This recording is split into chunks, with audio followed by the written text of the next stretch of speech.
Hi everyone, Birthany Feed Tano here, the internet's busiest music nerd, and it's time for a review of this new Black Country New Road album for the first time. This is a group that's been generating buzz for well over a year now, with breakout singles such as Sunglasses as well as Athens, France, immediately grabbing the attention of post-punk and experimental rock fans across the internet. Following this, in preparation for this record, the band dropped some additional singles and have now released this via Ninja Tune, which is a label that's typically known for dabbling in more low-key and left-field shades of electronic music. They even do distribution for Big Dada as well as Brainfeeder, which puts Black Country New Road in a somewhat odd place. However, after listening to this LP, I can't really think of an indie label roster that they wouldn't stick out like a sore thumb on these days. They are sort of a difficult band to categorize, and from the sound of For the First Time, it feels like they're still figuring out what exactly it is they are, too. Now, believe it or not, this album is just 6 tracks, but they do range from 4 to 10 minutes. And believe me when I say that each song here really leaves its own kind of impression. One of them is a lengthy narrative rocker about one man's tragic experience at a science fair, of all things, which shouldn't be that high stakes, but the way it plays out vocally and instrumentally, the whole thing sounds like the origin story to the most evil comic book villain ever.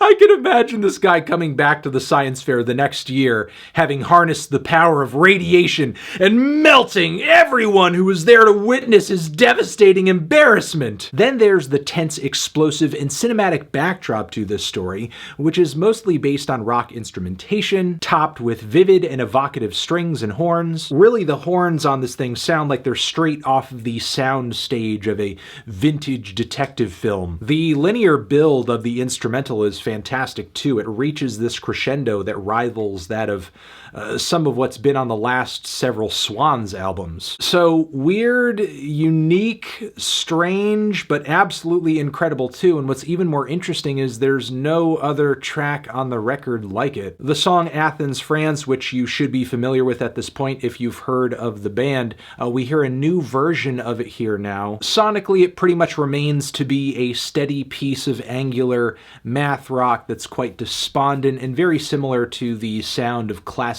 bands like Slint, especially on the songwriting and guitar work front. But needless to say, Black Country New Road brings these foundational elements to dynamic new heights with punchier production, more lush instrumentation, and vocals that are just so absolutely over the top. It's not just the shuddering vibrato over a lot of the singing here that is sending me. It's also the lyrics. She flies to Paris, France. I come down into her childhood bed and write the words I'll one day wish that I had never said. Now all that I became must die before the forum thread. The cursed vultures feed, spread the seeded daily bread. Bro, are you okay?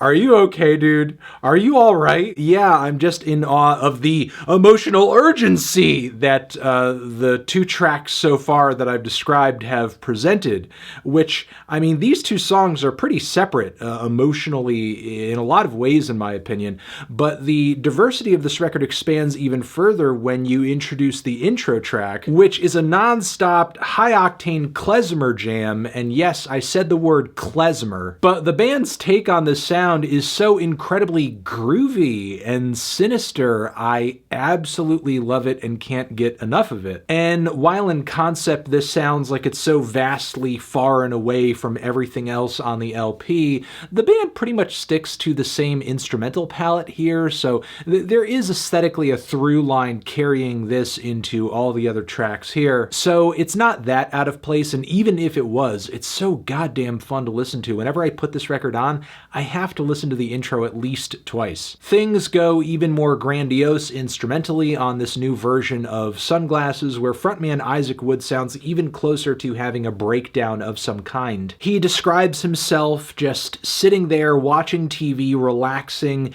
average occurrences going on around him. Mother grips the NutriBullet. Ah! And as all of this is happening, he suddenly feels overcome with, I guess, this feeling of averageness, of mediocrity, of dumbness, maybe feeling like an ignorant fraud of some sort despite his education, despite his experience, despite knowing better than to become just a boring person being unhappy with some bad show they're watching on TV. And I don't know, in a word, I just feel like the attitude of the track in a way is unhealthy. Is this what it's like dealing with the pressure of having to feel like you're great or perfect or profound or interesting at all hours of the day? Can't we just relax and just accept that sometimes we're boring? We don't need to be intriguing at all moments of our existence. I feel like his way of dealing with this problem at one point in the song is introducing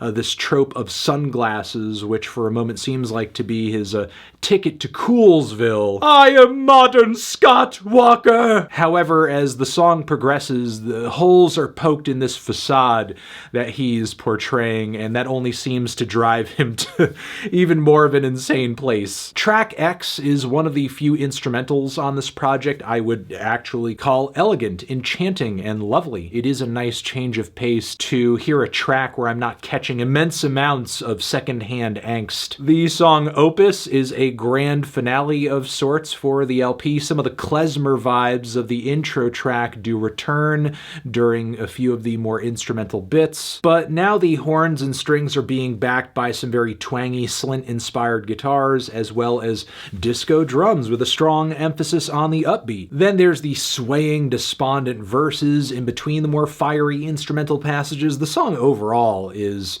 a total roller coaster, and the finish, once again, we hit an instrumental, a thick, heavy instrumental crescendo that once again feels like something that could have been on Swan's To Be Kind. This record was thrilling, honestly, and overall I absolutely loved it. Though at times it feels less like I'm listening to an album and more like I'm watching maybe a short film or a snapshot in time, which is essentially about some lowly indie kid's nonstop trepidation over many things: his relationship, his surroundings, his self, his past. At the same time, though, I do love the instrumental compositions of this LP. The production is fantastic, clean, clear, hard-hitting. The vocal performances are gripping, to say the least. Past this point, I guess I wonder, where does Black Country New Road go from here? Because they're such a young, volatile, daring band. I guess all I can hope is the fire that is very apparently in their bellies drives them to